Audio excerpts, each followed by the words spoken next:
These are radar units. You can see some tools here that we keep staged inside the We bear. also found a couple of suspects hiding on rooftops with the drone, which we would not have been able to find. We have an outside rec area, so I'm going to walk over here so you can see. We've pared down the table areas.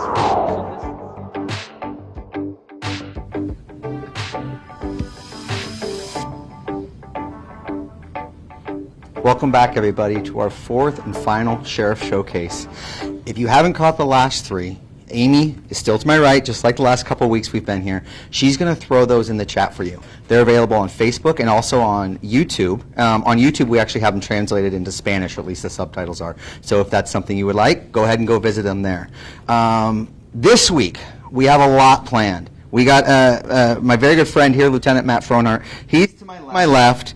He's going to go over the training facility here in a minute. We were in there a couple weeks ago. It's a beautiful building. There's a lot you did not see, so he's going to go over that. But first, I just want to say thank you to everybody for joining us for the last 4 weeks. Our goal here is to gain accountability with everybody within the community, share the Sheriff's Office and different aspects that you may not get to see in the public light. So our goal is to try to educate everyone on what we have to offer and the services that we bring to the community, not just the Sheriff's Office jurisdiction, but the county as a whole. So, like I said, if you haven't seen the first 3 weeks, go back, check those out. Amy's going to throw them in the chat if she hasn't already. We went over patrol, investigations. We got to see the bear, which is part of TNT. We got to see our jail and how that's changed so much since COVID. But like I said, we're going over Public Safety Training Center today, and this is my friend, like I said, Matt Frohnart. He is the supervisor that oversees all the training out there. Does that sound about right? That sounds perfect, Danny. Do me a favor. Tell us about the training center. I mean, it's brand new, state of the art, amazing building. But staff, how many people go in to make that work? Is it full-time positions? Just a broad overview. So broad overview. The Public Safety Training Center has 15 full-time staff.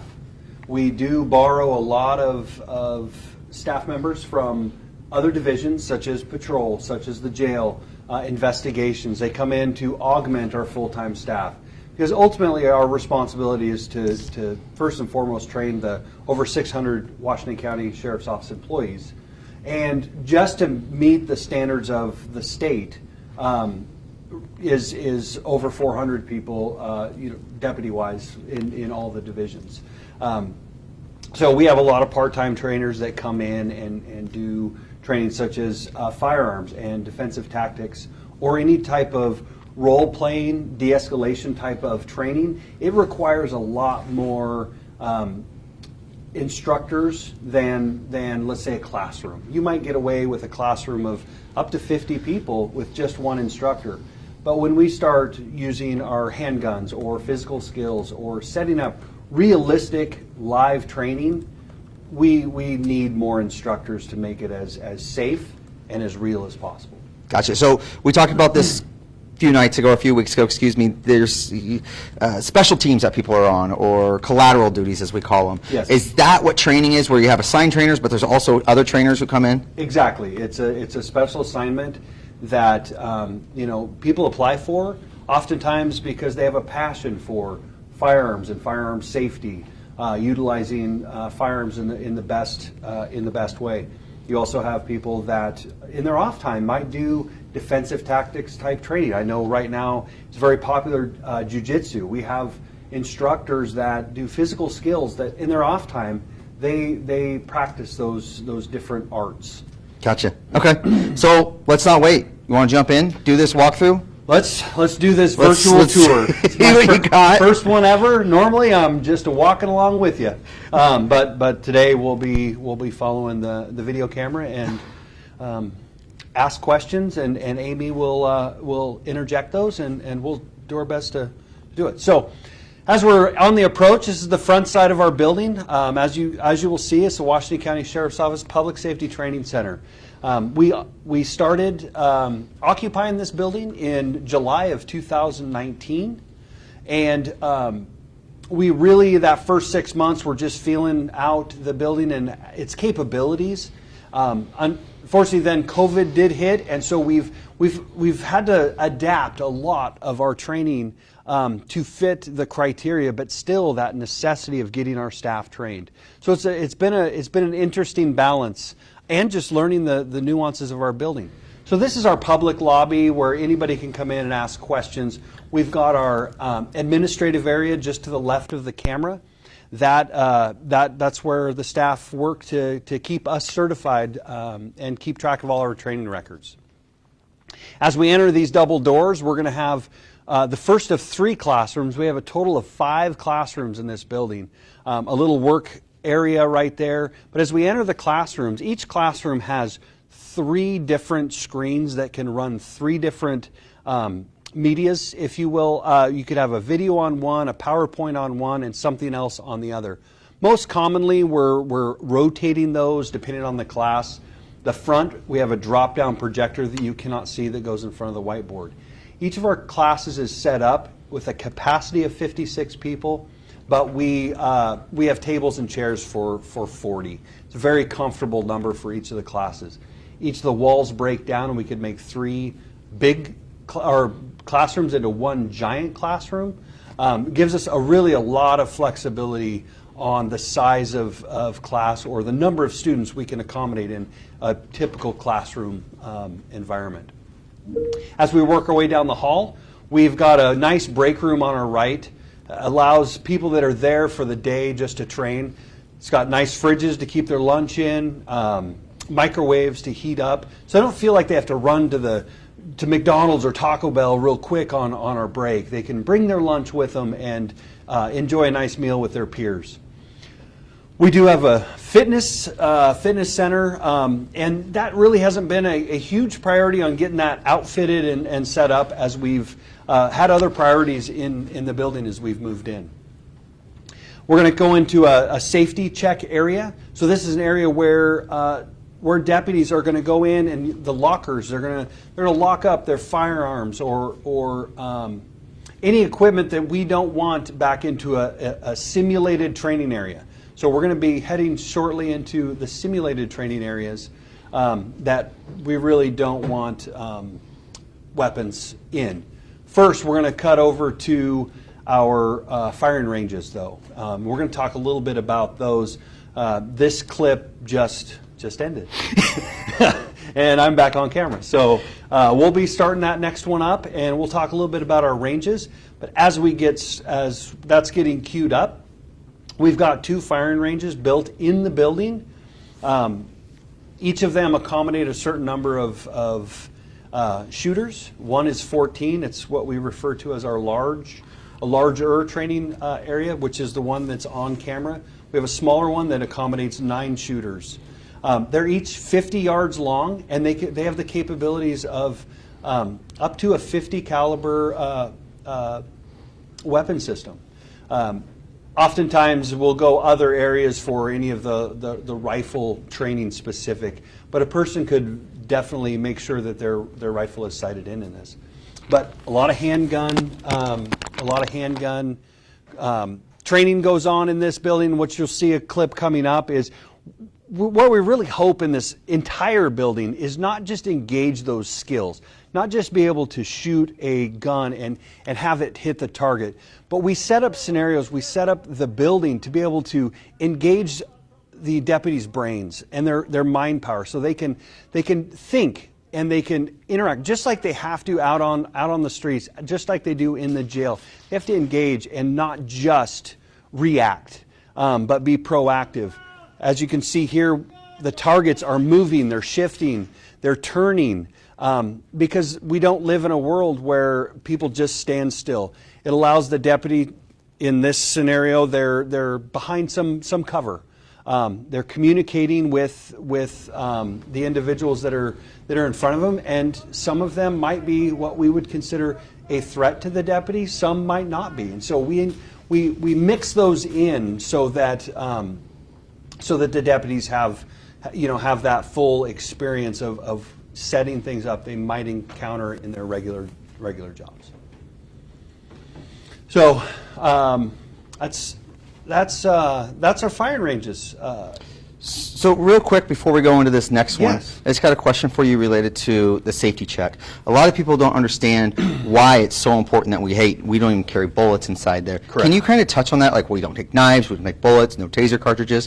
What's the whole purpose of that? The purpose of that is, in the clips you're about to see, which are both our physical skills room as well as our scenario village and scenario jail, is we create in those environments scenarios that depict real life. We want to build muscle memory. We want to build, and so we push our staff to points of sometimes stress because we want them to learn and train how to deal with real life situations that may come up with. And in those stressful situations, the last thing we want is what we would refer to as a training accident.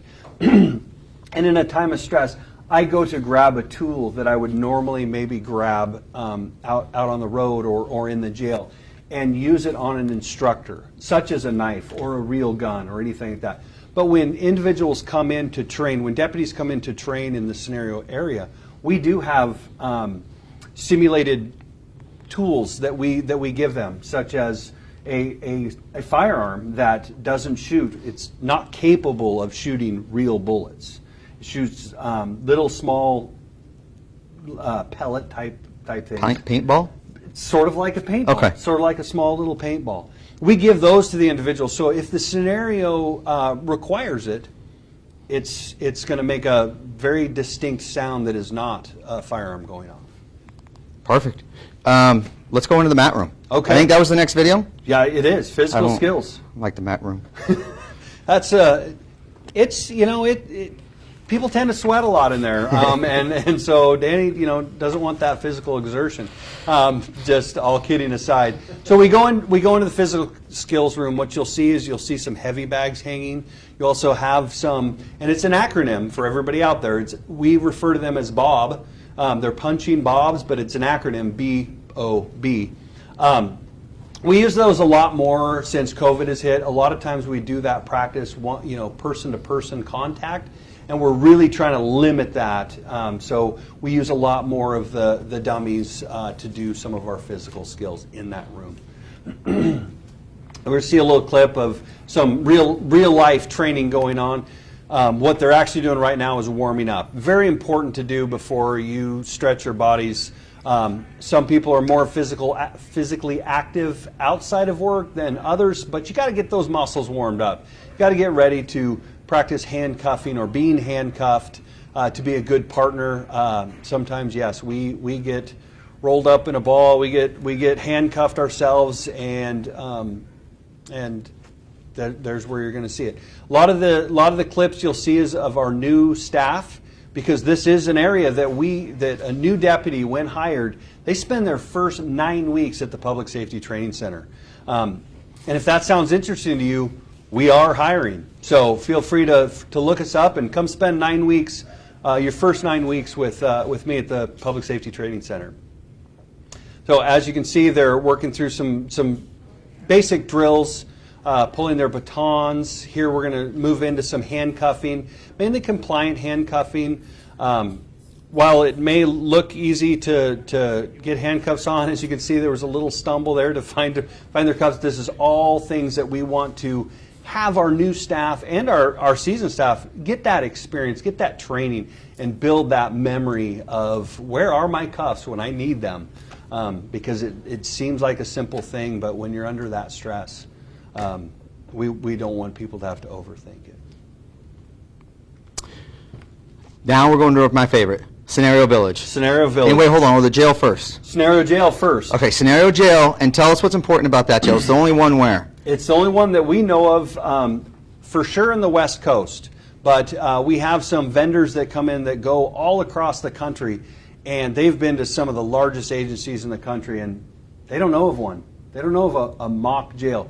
The nice thing for us is we modeled the jail after the footprint of your Washington County jail. So the living area, the mock intake area is all set up, even to specs for the cells to the real Washington County jail. Really gives jail deputies that opportunity to mimic and set up scenarios and training experiences that they'll face every single day that when they're working in the jail. So we can prepare them just as well as we need to prepare our patrol deputies. They're out knocking on doors. And you'll see a little clip here coming up.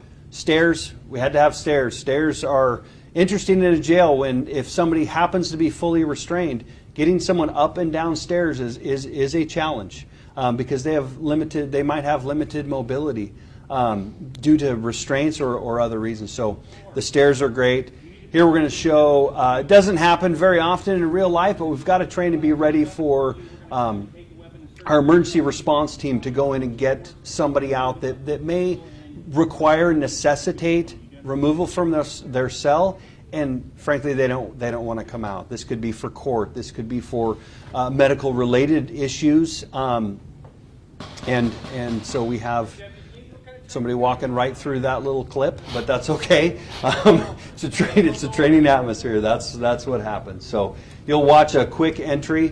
While the emergency response team may have a unique appearance, they actually have some of the best results on making sure that deputies and our adults in custody just don't get hurt as often as like if Danny and I were to go try to get somebody out. They have the training. They're the pros. They're the pros. They spend a lot of time practicing so that they can do it right. And you were on that team back in the day, right? Yes, probably why I'm speaking so highly of them. No, okay. I did. I spent 13 years either as an active operator or as a supervisor for that team. So just real quick, touch on that equipment, because a lot of it looked like something like a catcher would wear in baseball. Absolutely. What's the purpose of it? The purpose of it is that impact. So even their helmets are non-ballistic. They're lightweight, but they're similar to what you might find with a skateboarding helmet or a snowboard helmet. It's really made for that impact, or a bicycle helmet, really made for that impact in case an inmate that is or an adult in custody is fighting with them and they slip or fall or anything like that. They have that protective gear mainly for that impact. Gotcha. Okay. Because obviously in a jail, the ballistic capabilities are less of a threat. Okay. I think we're going to move on to now Scenario Village. Scenario Village, yes. Tell us about that one. That one's unique in itself as well. It is. So here we have basically buildings within a building, but we have streets, we have access points that we'll talk about a little bit, but there's different configurations of buildings. We have buildings that resemble single-family homes or apartment buildings or businesses, and we can create all sorts of situations and scenarios so that when deputies come up to engage in, let's say, a domestic call that they get, we can create those ahead of time, and we can, especially with new staff, seasoned staff, we can create a controlled environment to have different responses. We could have a person that answers the door when they knock and say, Washington County Sheriff's Office.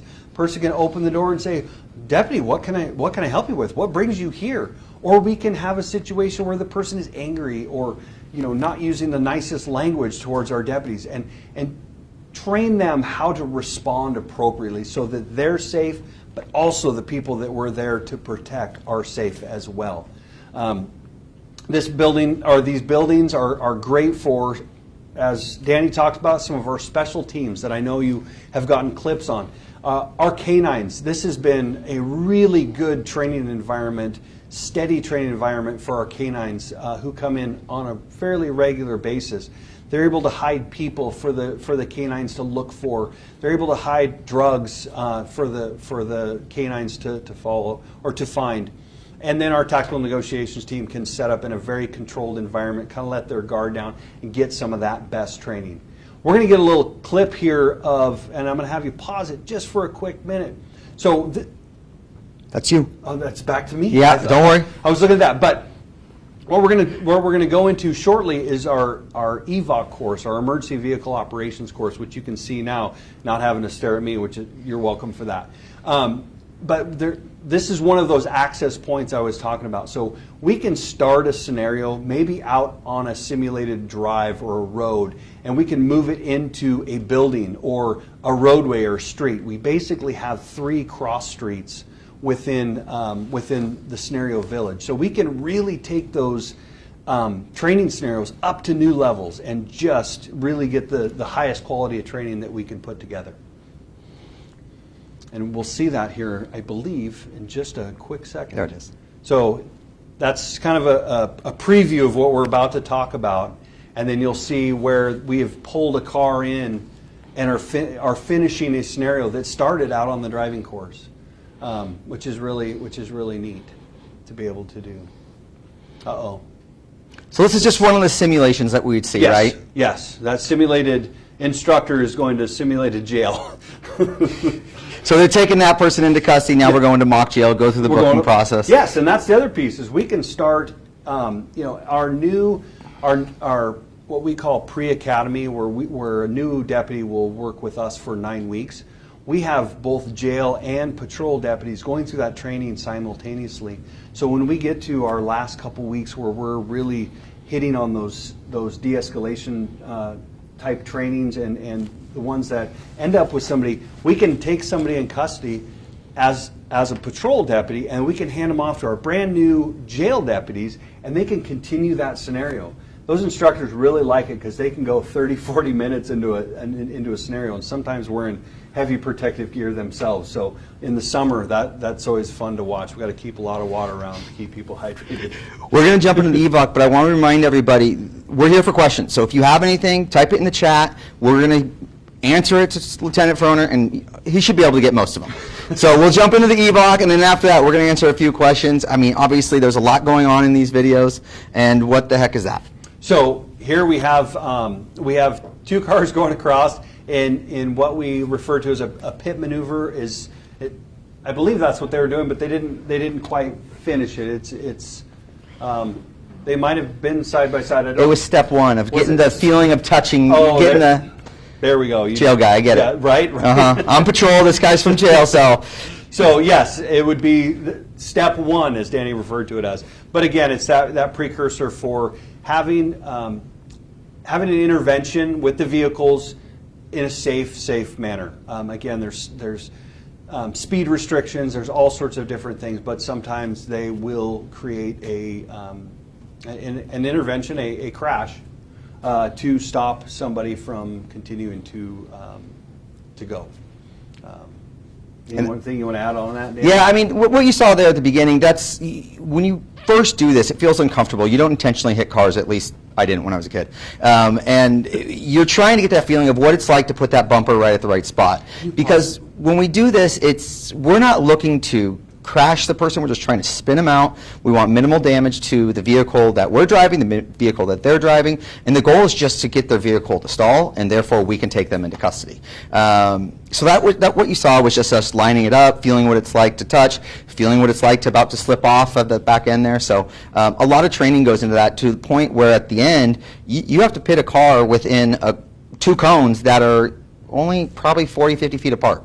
So you have to actually time it, and that's really important because you got to pit the person in the right direction. You got to understand where other cars are on the vehicle, or excuse me, on the road. What other hazards are there? Are there ditches off to the side? Are there barriers? So there's a lot that goes into that. So the training is super important to have that.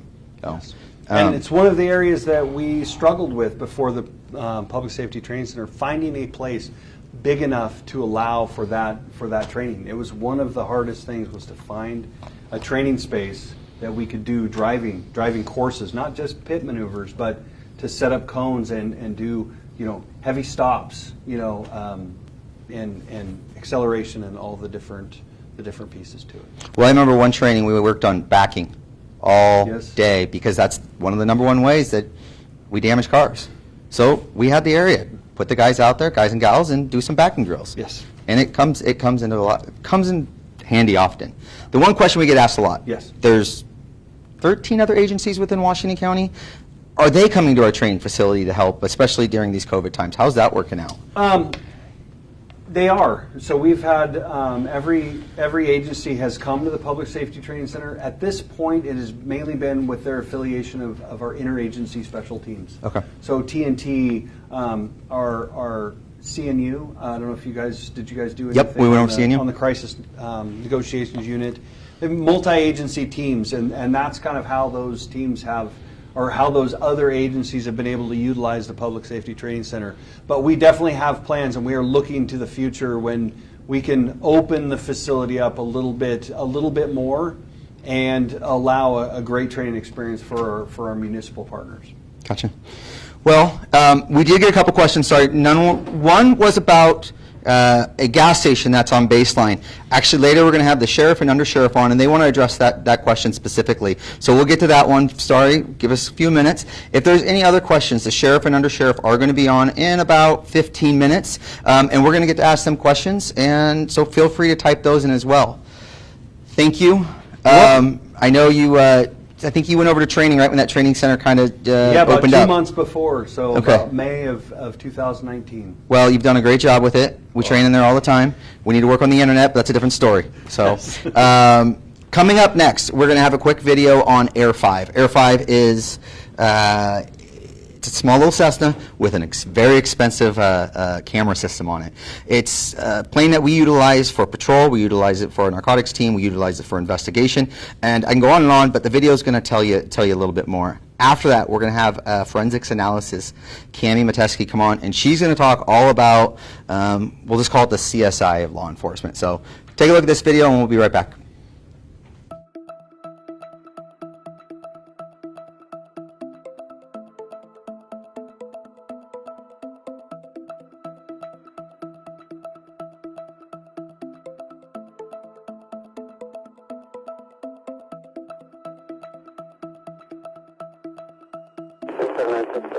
Currently playing radio, you guys.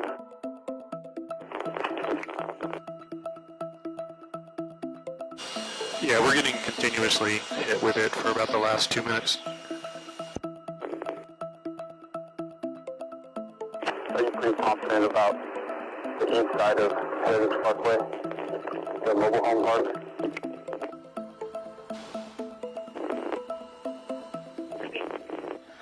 On Hancock Way.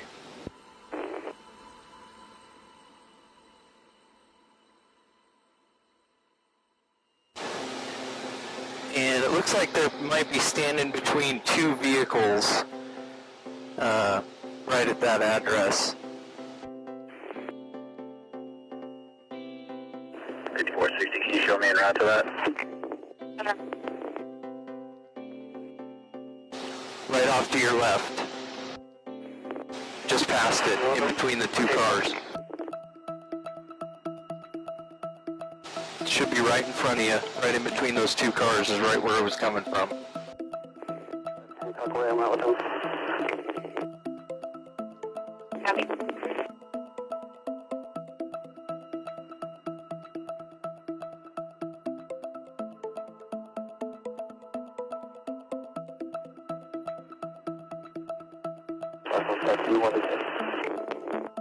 One to change 06. Air 5 to the units on Declaration in Hancock. If you don't need us, we're going to break off. I appreciate that, though. That was quite a powerful laser. 6791.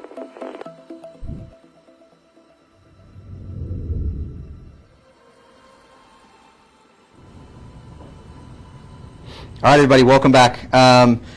I have standing next to me forensic analysis, Cami Metesky, sorry. Only known you for 15 years. So do us a favor. First of all, we got a question week one where someone asked, what kind of education do you need to go into this field? And I didn't know the answer. I said something sciencey. So can you say a little more technical answer for us? Because a lot of people, they have so many misconceptions or think they know what goes on because there's a lot of TV shows on this. Right.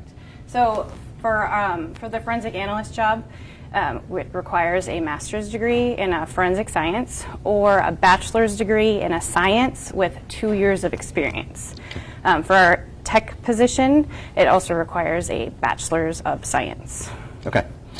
So real quick, tell us about you. How long have you been at the sheriff's office? What positions have you held? And then tell us about your unit. How many people are in there? Okay. I started 17 years ago this month. Oh, wow. 17 years. Congratulations. Thanks. And I started out as a crime scene tech, which is now our forensic tech position, and then promoted into the criminalist position, which became the forensic analyst position. So we've had some name changes to keep up with times. Okay. And then our unit is composed of 6 people right now. We have a supervisor, 3 forensic analysts. Sorry, it's only 5, but we have 6 positions, and then 1 forensic tech, but we have positions for 2. Gotcha. And let's just get it out of the way. Did you watch CSI, Dexter, all those shows? It's a guilty pleasure, yes. Okay, okay. No one watches with me, though, because I kind of try Okay. to correct them Okay. as I'm watching. It's like us Turn the watching lights talk on. shows. They're fun to watch every once in a while and laugh. We have a lot of stuff here that you brought in. The first one up here on the left has to do with latent prints. Can you go over what is a latent print? How do you guys get them? Can you go over all that stuff when it comes to them? Sure. So latent prints are chance occurrences. They're hidden until we use some sort of light or fingerprint powder or chemicals to develop them. Our crime scene techs, or our forensic techs, and our deputies are all trained to use fingerprint powder in the field. So one thing that sets us apart from other agencies in the area is that we do respond and process like the theft from vehicles and the recovered stolens and burglaries. Someone will come out and process those, where some agencies just don't have the time for that to happen. So it gets powdered either in the field, or agencies can send their evidence to us and we will process them in the lab. And then we take those latent prints, we analyze them, put them in databases, and then we can do a comparison. So how would you take that print and get it into a computer? Because it sounds like you're putting powder on it and it's sticking to something, and then it somehow magically gets into a computer and you scan it. How does that process happen? So we put it into Photoshop, we make it a certain size so that and then we just kind of upload it in. We plot points on the computer that we see, features that we see, and then it comes back with a list. It's kind of like, I kind of say like a Google search, where you get like 15 candidates. Or usually when you're doing a Google search, your top one is what you want, but you still have to look at the rest. So it's a manual thing. The computer doesn't tell us. And you're comparing what they call ridge lines and all the different shapes that are on there. Okay, interesting. Yes. Now you had mentioned that you go out to the scene. Yes. Do you do that just for the sheriff's office? We don't. So the forensic analysts were part of the major crimes team. Okay. So we respond when the major crimes goes to any sort of violent crime. We will process those scenes. If Beaverton has a homicide that they're handling on their own, we will come out and process that scene for them. And then our techs process property crimes for those agencies as well. So they're bringing those bits of evidence that may have fingerprints on them, they're bringing them in, doing the analysis, and then giving the response back to the outside agencies? Yes. Oh, wow. Okay. So we do that for both in the lab with latent prints that come in. Those agencies can send us their evidence, and we'll process it and do the comparisons. And then our tech will also go out to those agencies and do their burglaries and recovered stolens as well. Fun. Yeah. Okay. The next thing I was going to ask, you got footprints up here. Talk about those. Why are those so important? I thought shoes were a dime a dozen. Right. So one of the things about being in Oregon is that it's muddy a lot of the time. So while people leave fingerprints a lot, we also have to walk through and leave muddy shoe prints and leave shoe prints in mud. So we can cast those, and we can get an impression of the shoe, and then that can go to the state crime lab, and they have a system that can tell us what kind of shoe it is, so that a search warrant can be written. And then they also have the capability of comparing a suspect shoe to your impression. Oh, wow. So it can tie someone by their shoes. Okay, so it's kind of like footprint, but it's not as narrow. I mean, it's a broader scope, kind of, but it's still, it's evidence, points to them. Correct. All right, so I'm going to move over at what I like to call the blow dart board, is what it looks like to me. What is this? How would you use this, or how is this evidence in any way? So we also do trajectory. So we will, if there's a bullet hole in a wall, we can place our rods in, and it can kind of give a visual demonstration of where that shot may have come from. Okay. And when you say shot may have come from, does that tell you, what would that tell you where the shot comes from? It doesn't give us an exact point where that person stood when they fired the shot, but it kind of gives you a line of trajectory where that might come from. So it can kind of, at some point it becomes too far away, or, so yeah. Can you tell somebody's relative height by this if you know where they're standing? I mean, you can kind of, I don't know if a relative height, but you can kind of estimate based on the shot. If someone is short, that shot might not have been possible. Okay, that makes sense. And then finally, when you get all of these latent prints, how often are we saying, I don't find anything, or it's just not usable? Is it pretty often that we're finding them, or we're actually getting a good print? What's do you have a number? I don't have a number, but I do. So we started recently, not recently, several years ago, we got a fancy laser. Okay. And we started using chemicals on our latent prints. And Okay. I would say it about doubled the amount of latent prints we found. wow. So we find quite a bit of latent prints. Our deputies, we train them very well to go out and collect latent prints, and the other agencies in the county do too. So we have pretty good success rate. Okay. All right. Well, thank you Yes. for coming up here. We really appreciate it. We are going to take a quick look at a video on our elder abuse. Corinne Hanning is the one that works at our office. She's actually in public affairs. She put together a great little video here, very educational. So take a look at that, and we'll be right back with the boss and the undersheriff. So we'll see you soon.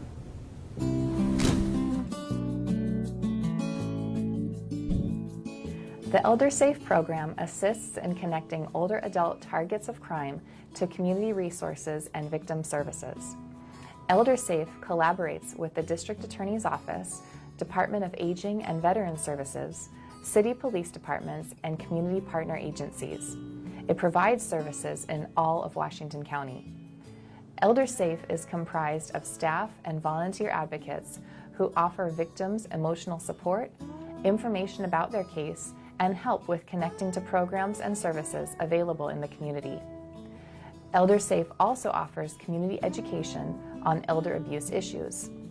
To confidentially report suspected elder abuse or neglect, call Adult Protective Services in Washington County at 971-673-5200.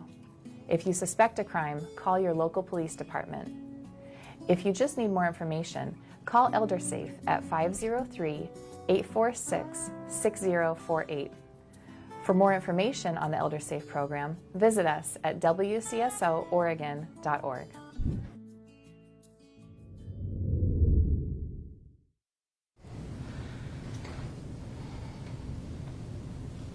Hey everybody, welcome back. I've moved. I'm by Amy now. Because over here by the screen we have the sheriff and undersheriff. They're here, they're going to talk real quick. But the reason we brought them back is we're at the end of the point of our 4 weeks where we wanted to give everyone an opportunity to ask some questions, whether it was about something they saw in one of the episodes we have, or maybe it's just another question you have for the sheriff or undersheriff. So, with that being said, I'm going to transfer it over to you two. Fantastic, thank you, Danny. I'm joined today by Undersheriff John Cook. The undersheriff's position is one of the most challenging jobs in our entire organization. He literally, or she, in this case he literally has operational oversight for everything that happens here at the Sheriff's Office, and my enormous admiration and compliments to John. Your mic's not on, sir. Well, we'll fix that, that's okay. We good? It's okay. It was on mute. You're going to sound much better now, I promise. Beautiful. Thank you for your patience. So I'm Sheriff Pat Garrett. I'm here tonight with Undersheriff John Cook. I was just saying how that position as the undersheriff is one of the most challenging jobs here at the Sheriff's Office. That position literally has operational oversight for everything that happens here. And so my great appreciation and esteem to Undersheriff John Cook. I might just ask you to introduce yourself. Good evening, everyone. Thank you for joining us. My name is John Cook. I'm the undersheriff here at the Sheriff's Office, and proud to work with the sheriff every day. So what we wanted to do tonight was provide you an opportunity to ask us the hard questions. What have you? We already have a question. What am I thinking? We have a question I want to address right off the top, and then if you have other questions, just send them in the chat. We have some thoughts to share if nothing comes to you, so no worries on that front. We just want to be responsive and transparent with you in our appreciation, to show our appreciation for you inviting us into your home. So let's see. That question was. I'll throw it out to you, Sheriff, and I'll let you start with it, and I'll help you out with any part of it. One of the community members was asking about the houseless camp on Baseline Road. That was the old car wash. Right, so thank you. So for those of you familiar with Hillsborough, so we're talking about the west part of Hillsborough, right there between Baseline and Oak. It's right next to Dick's Country Jeep Eagle. There's a Taco Bell nearby. There's an AM/PM nearby. So there has been a houseless encampment there for a number of months now. And that property was recently sold. The property was owned by the county. And when it comes to public property, there is a Ninth Circuit Court of Appeals ruling that goes back a couple of years out of Boise, Idaho, that provides that the government cannot compel someone who is houseless from leaving public property without having a readily available alternative housing, that's readily accessible. I don't know exactly how close to the site that the alternate housing has to be, but there has to be legitimate alternative housing readily available before the government can compel anyone to move. Now, we're not out to compel people to move, but in response to complaints that we have about that houseless encampment, there are some people who have asked us to do that, and so we're restricted by law to do that. There has been a development in this particular case, and that is the property has been sold, and it now becomes private property. And when there's houseless encampments on private property, that's an entirely different legal landscape. We are able to enforce trespass laws on private property. I might just ask John to maybe take it from there. Thank you, Sheriff. A couple other pieces that cause unique challenges. The last year and a half, we've all been dealing with COVID. One of the key pieces we were looking at with a lot of the houseless communities is we did not want to disperse people away from safe places that they were staying. And so the county made some decisions to support people and help them shelter in place. With the Metro bond that was passed a year or so ago, there is some funds coming into Washington County that is allowing us to prepare to make some of those housing options available. So in the very near future, we will have other options for our houseless community members to move into. Thank you, John. And I would just add, too, that our role here, role clarity is really important in working with our partners. And when it comes to the houseless challenge that we're really all faced with, we are supporting our housing authority at the county. We're supporting the work that Metro is doing to expand affordable housing capacity and shelter capacity. You may have seen in the news over the last couple of nights that there was a cold weather shelter that just opened up in Hillsborough, one, maybe two. So we are working with great attention on this challenge in our community. You may know over the summer there was an encampment near Baseline Road and Southwest 197th that got to be, frankly, so dangerous that we worked in partnership with others to clean that property up. And the folks that were encamped there, they did leave that location. Granted, we understand some have returned. A similar series of events happened just outside Forest Grove near some Metro property. So it is a really challenging problem. It's compounded a bit by substance use disorder, right, addiction, and some mental health issues. But we are working as hard as we can with our housing partners and our municipal partners to increase housing resources so that we can move people, transition them into housing, and not living outside. Sure, if I could add one more piece to that. I think the other key component for us as the Sheriff's Office is public safety. And so not only is it the public safety of the houseless community, but it's also the public safety of the housed community. And so part of our role is really working with the neighbors around those encampments to make sure that they're feeling safe and that we're able to work with the other county partners to keep the process flowing. And it looks like we may have another question, Sheriff. We do. We got one more. And the question is, and some people think that some questions are too small, and I love this one because it's not. There's no question too small for either of you. The question has to do with their neighbor keeps parking older cars that she describes as sketchy out in front of her house.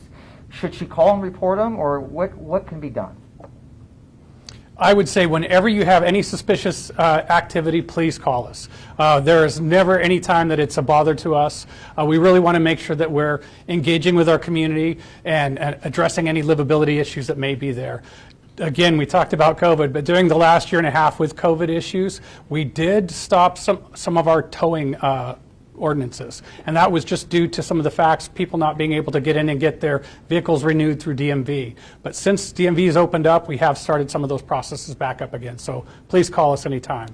And I would just add, thank you, John, I would add that our county commissioners, to their great credit, they passed an ordinance about 4 years ago that enables us to enforce parking abandoned vehicles or vehicles that are not registered to the neighborhood or are otherwise broken down, right? If they're parked in the street in our urban unincorporated area, that's the area outside the cities, but still inside the urban growth boundary, right? Like Rock Creek and Aloha and Cedar Hills, Cedar Mill, parts of Metzger, Bethany.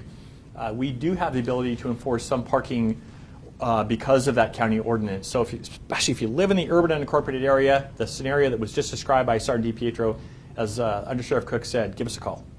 And you gave a great reminder because DMV did put out a reminder saying, hey, we are going to start enforcing everything as of January. So go now, get your license renewed, get your registration renewed. I just spoke to someone who did it in 15 minutes because they made an appointment. So it's there. We have any more that came in, Amy? No more questions, but that's a good reminder. The reason why we're live is that we can take these questions, so send them on in. We're getting a lot of applause and thanks. So you all know that. We appreciate those. It means a lot to all of us. So if you have any more questions, please send them in. Otherwise, I know there was a couple other things that you guys wanted to touch on. If you want to go ahead and do that. Thank you, Danny. Sheriff, would you like to talk about jail capacity? I'd love to talk about jail capacity because, frankly, it's an issue when it comes to public safety.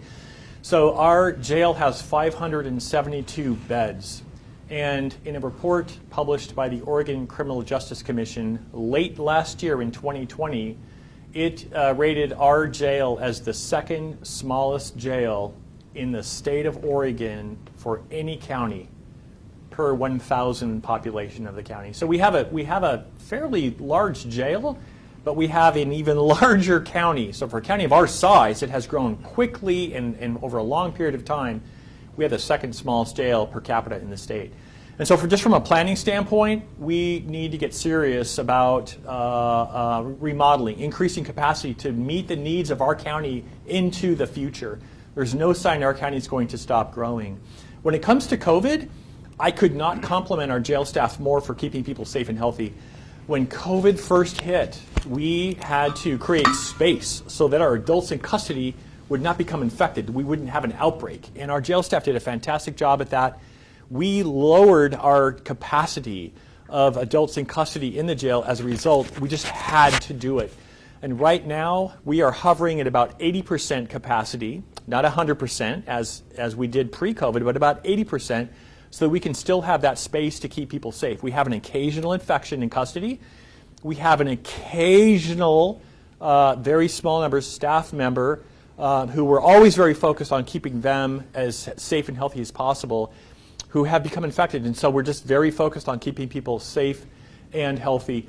Part of doing that is that we've had to build in some criteria for those who we accept in custody at the jail to be booked. So as of today, for example, we're booking all felonies, all domestic violence crimes, all sex crimes, all violations of restraining orders and release agreements. So if you come to jail, you get released, you sign a piece of paper saying you won't reoffend. If you violate that agreement, you're coming back to jail. Other agency warrants that meet the original booking criteria. So we do have some constraints on who gets booked. Who doesn't get booked in jail? If you get arrested for theft 3 or theft 2, then right now you're not getting booked to jail. That is not where we want to be, but it's the reality of where we're at with COVID. And I'll tell you how we get around that. We have had calls from our deputies and our police officers who say, look, I just issued this person a citation for shoplifting at Fred Meyer yesterday. He or she's back, and they've done it again. We will have that sergeant-to-sergeant conversation, and we will accept that person into jail and book that person in jail to make a dangerous scenario safe or to bring some consequences to somebody who otherwise is not deterred from committing additional crimes. So I just want to get that out there. We do have a workaround when we need to resolve a public safety issue. Sure, if I could add, we started talking about jail capacity. When the jail was built over 20 years ago, it was very adequate for our population and our community. But those of us that have lived in Washington County any length of time know how much our community has evolved. And the jail has had difficulty doing that just based on the way it was built. The folks that are in our custody and care right now, there's a lot more addiction issues, a lot more mental health issues. And so our staff have done a phenomenal job in adapting to make sure that they're providing that care. But a jail expansion may look markedly different than our jail looks today. It may have more space for folks that are going through detox protocols or need more mental health care. And so even though we're looking at needing more space, it could look markedly different than what we have now. I'll just close by saying we are really, in Washington County, we are not a county that locks people up in mass.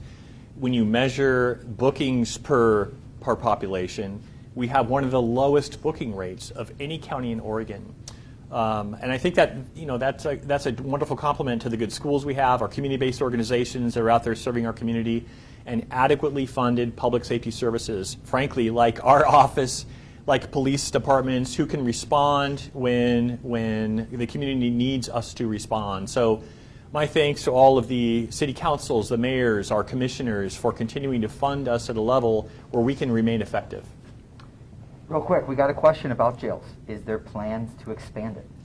Right now, there are no plans to expand it. However, there is a conversation about a very kind of a large-scale capital improvement when it comes to buildings like a courthouse and the juvenile department, community corrections, our work release center, where people go and they have a job in the community, but they still spend the night, if you will, in kind of it's a work release center or a halfway house. Those kinds of expansions or remodels are in discussion, but there is no current plan for that. Yeah, sure. If I would just add, when the county does a lot of its forecasting, it really looks long term.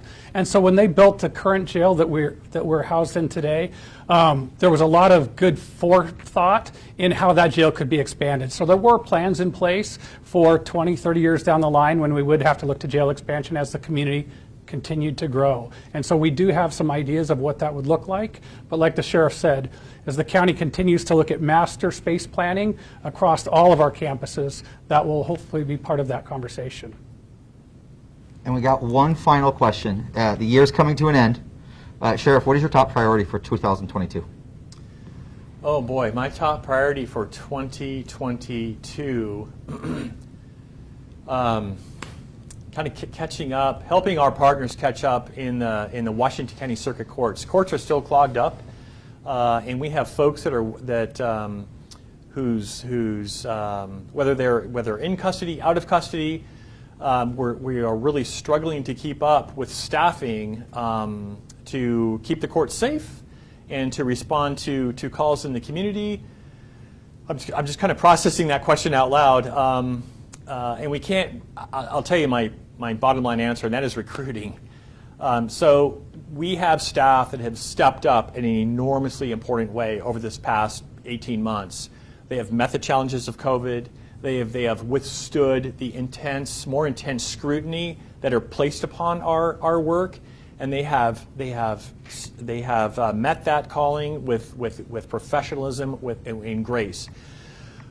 We just have to acknowledge, too, that we're not having as many applicants in the front door. My police chief colleagues and I, my sheriff colleagues and I, we're always talking about recruiting, and we're kind of pursuing the same, what seems like a small group of really qualified applicants to come do this important work. And so if you could help us out, steering people to our organization to help us provide them the best training that they can possibly get to do this work, some of the best equipment, terrific leadership, we would love to put them to work in our county. So I'd say recruiting at the end of the day is probably my biggest goal for 2022.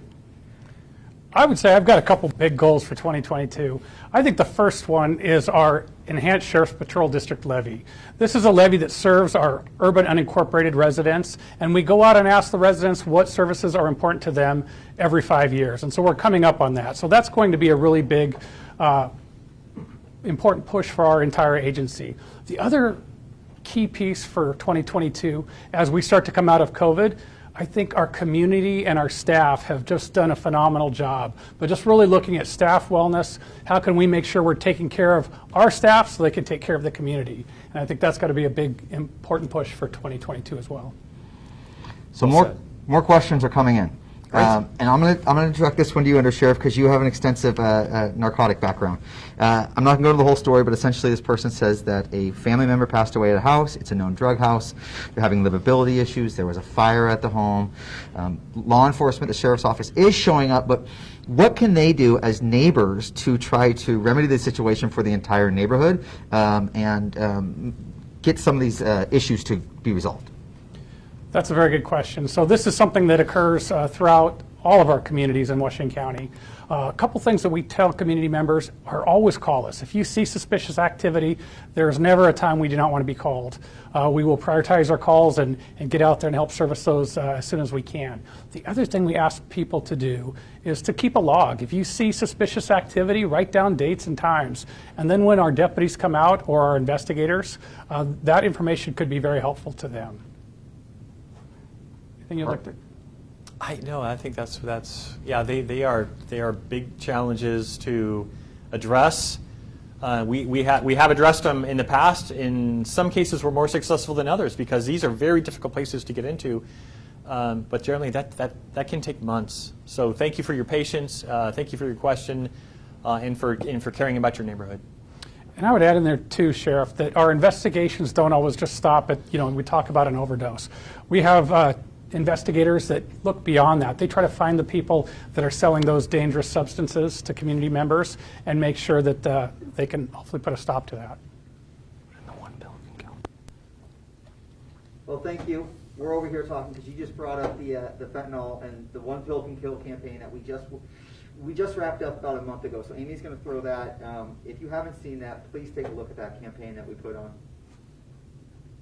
And I'm having microphone problems now. So what I was saying is the undersheriff brought up overdoses, and we just finished up a One Pill Can Kill campaign, and it's all around fentanyl, a very dangerous, extremely scary opioid. If you haven't had a chance, Amy's putting it in the chat here in a minute, some of the resources that we've had. So please take a look at that. Have a conversation with family members, kids. Other than that, please continue to send us questions. You can send them to our public affairs inbox. Amy's going to throw that in the chat as well. We are always able to answer questions for any community member, and if we don't know them right off the top of our head, we will get them. We'll ask the sheriff, we'll ask the undersheriff, or whoever it may be. We will do everything we can to get those answers for you. So, like I said, please send us those questions, and thank you for joining us for the past 4 weeks. We do intend on doing something like this similar after the holidays. Still plans are in the work, but look forward to that, and thanks again for joining us. Bye, everybody.